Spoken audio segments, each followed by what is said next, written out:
Hey guys, so quick message before the video starts. My mic was making this weird sound throughout it, and also my dogs were barking at certain points of this video. So I apologize for the lack of audio quality for this one. I did the best I could to fix it, but I just wanted to give you guys a fair warning in advance. But enjoy the video, and I'm sorry once again.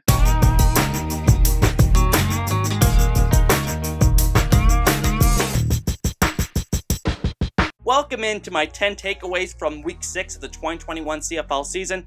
But really quickly before we get started, if you want to support the channel, the best way to do it is by hitting the like button and subscribing to Ussie's Huddle for more CFL content just like this. I greatly appreciate it. And with that said, let's get into talking about an exciting Week 6. Not necessarily in terms of the scoreboard, a lot of these games were pretty lopsided, but I think there are a lot of storylines to take away from this week. And we'll get started with number 1. Toronto's big name additions rise to the top. Without Charleston Hughes for Week 6 versus the Tiger Cats, the Argos needed some of their supporting defensive linemen to step up. And boy, did they do just that in this game against Hamilton. The defensive line really set the tone in this game with 4 sacks.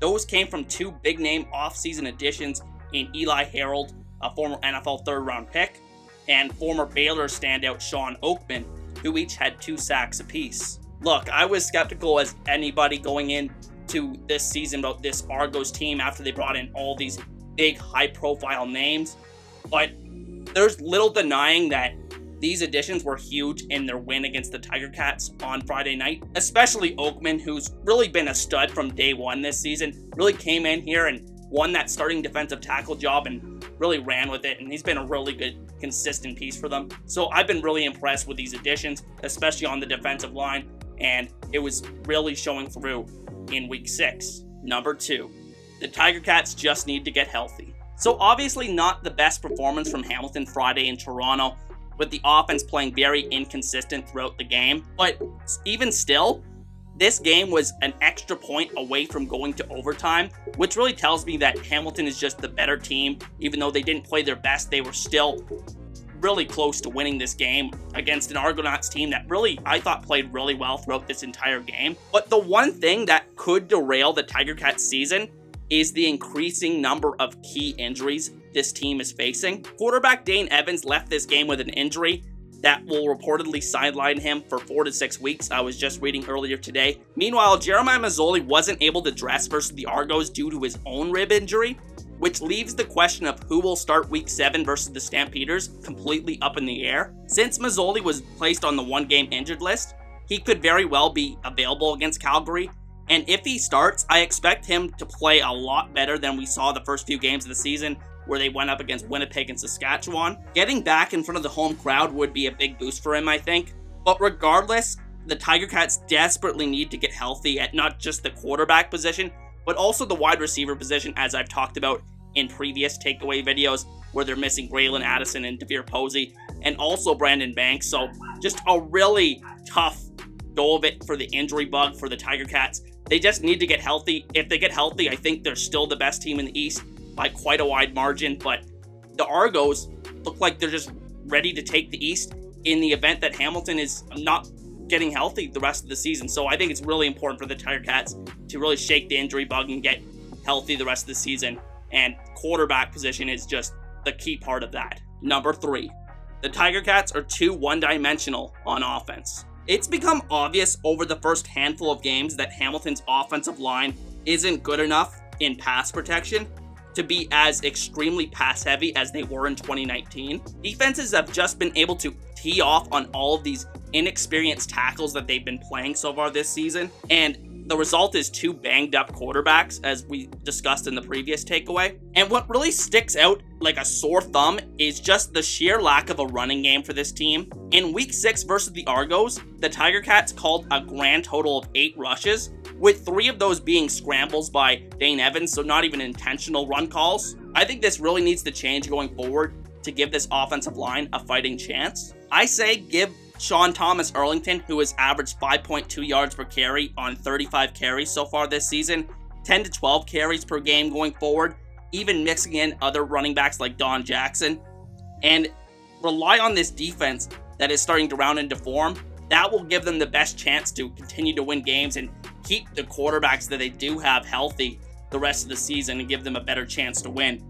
Honestly, I think that is the route forward for the Tiger Cats. They cannot continue to be this super pass-heavy team like they were in 2019 and that they've been so far this season. I just don't think it's a formula that's going to continue to work. Number 4. Nick Demski is the league's most underrated weapon. Demski has always been one of my favorite players to watch in the league, and he's really showcasing his value to the Blue Bombers offense so far in 2021. The Canadian missed Week 3 against Toronto, the team's lone loss so far this season, but returned for Winnipeg's back-to-back set with Saskatchewan and had 8 receptions on 10 targets for 175 yards and a touchdown in those 2 games. He's one of the most versatile players in the league. He can line up all over the formation and even has been used as a ball carrier at certain points in his career. This year, he looks to be getting down the field a lot more, and he's on pace for his best statistical season yet as a receiver. He's simply one of my favorite players to watch in the league, and he's really coming into his own as a better all-around receiver. Number 5.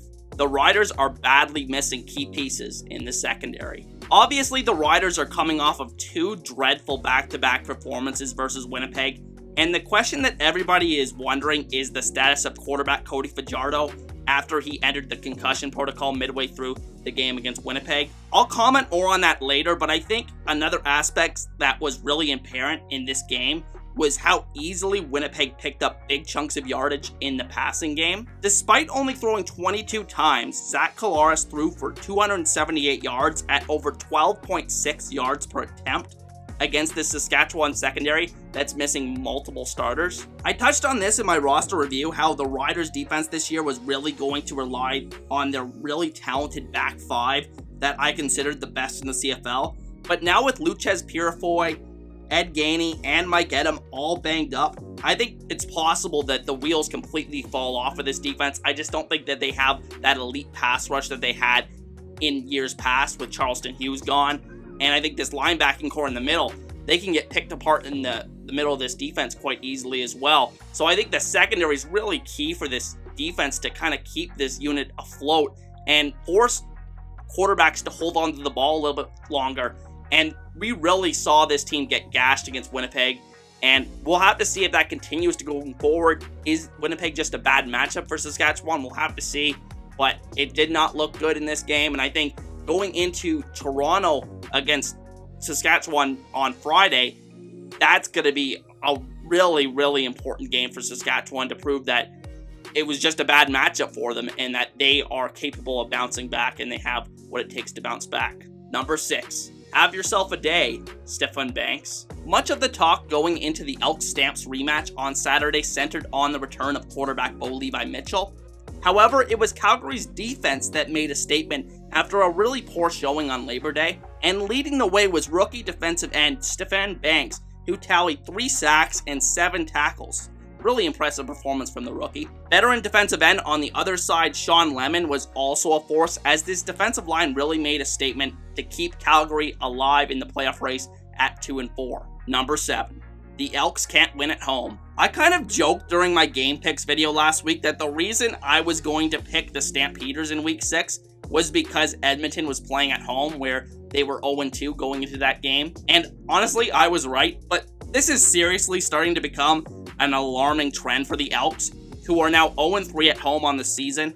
For whatever reason, this offense has just sucked when playing at home this season, and I can't really explain why. With the personnel that this team has, the receivers, the quarterback, the Trevor Harris, say what you want about him, but he's been a productive quarterback at the CFL level.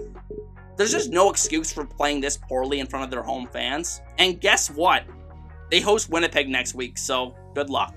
Number 8. BC has the best wide receiver group in the CFL. So I had BC ranked as the number 3 wide receiver group in the CFL going into my roster review series, behind Edmonton, who has significantly underperformed this season, and Hamilton, who has been very banged up throughout this season, as I've explained in many videos. So BC this season has really continued to grow as a unit, especially with the addition of Lucky Whitehead, who looks like a complete stud in this BC offense. You add that to Brian Burnham, who I absolutely think is the best receiver right now in the CFL. He just does it all. The sideline catches, the footwork, getting deep. He can take a pass, screen pass along the line of scrimmage and turn it into a 10-15 yard gain. He can do it all. And then you add it to these Canadians in this receiving core. You know, this team didn't even have Lamar Durant on the field in this game, but you didn't even notice it because they had Javon Catoy, who is a really good third Canadian receiver, the best third Canadian receiver in the league right now. And he comes in and he just, this big tight end type body, and he's really made a huge difference in this receiving core. And then Shaq Johnson, who's really probably the best fourth receiver in the league. He can stretch the defense and make a good catch here or there to create an explosive play for your offense. So I think this receiving core has been excellent so far this season. It's really the driving force along with Mike Riley for this team. And the defenses look really good for BC as well. I know they only beat Ottawa, but at the same time, it was a very impressive performance, and I'm really excited to see how BC continues to follow that up and how this receiving core continues to make plays for this team and continues to be among the best units in the league, if not the best, which I think they are. Number 9. How long until Marcel Desjardins is fired? So I'm really running out of things to say about this Ottawa Red Blacks team.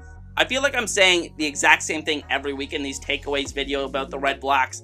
I think their offense has just been very poor this season. But I think ultimately all of this leads back to Marcel Desjardins, the GM of this team, and how poorly he's done over the last few seasons. And this has been a trend that you can date back to the 2019 offseason, where they let a lot of key guys go, such as quarterback Trevor Harris, William Powell, the running back, Sir Vincent Rogers.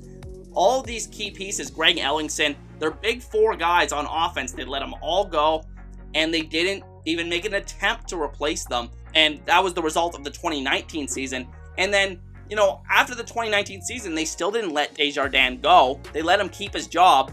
And he has not one, but 2 off seasons to replenish the cupboard here with his offense in particular. He doesn't do anything in the 2020 and 2021 off seasons to really bring in any established CFL talent at skill positions.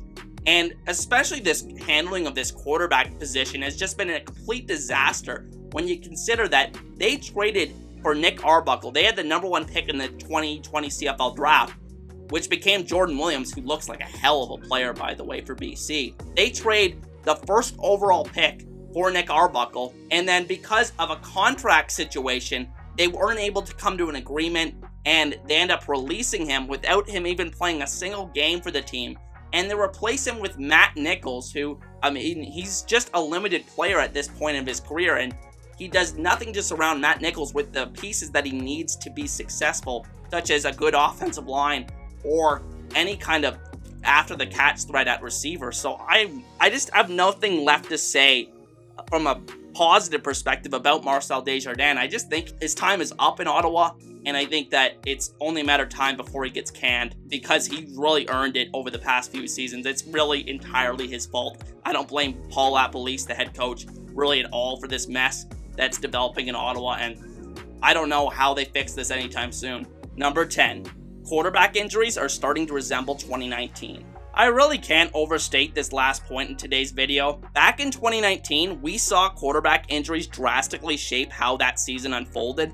It allowed us to see new emerging stars like Cody Fajardo, but it also caused us to be without familiar names such as Michael Riley and Bo Levi-Mitchell for significantly long stretches. A similar trend is unfolding 2 years later in 2021, with this week being a clear demonstration of this. Here is a list of quarterbacks that have lost or have been significantly hindered due to injury so far in 2021.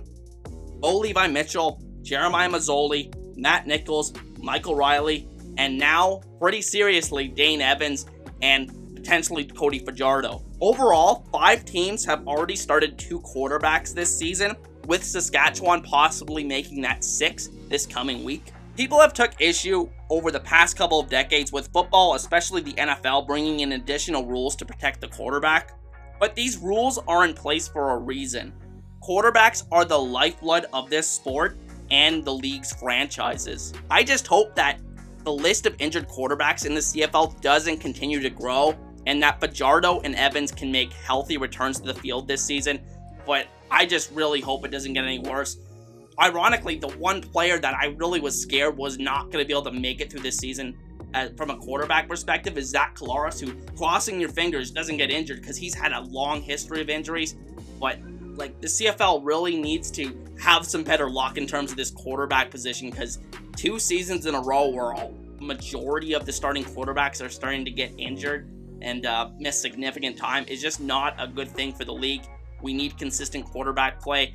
It's the names that fans recognize of these teams, and it's really important that the health of the quarterbacks improves going forward, and I just hope, like I said, it doesn't get any worse. But with that said, that is going to be the end of today's video, ladies and gentlemen, and I want to thank each and every one of you for watching. If you want to support the channel, the best way to do it is by hitting the like button and subscribing to SC's Huddle for more CFL content just like this. Be sure to let me know in the comment section, as always, what you think about this week's takeaways, and with that said, I'll see you guys next time. Peace.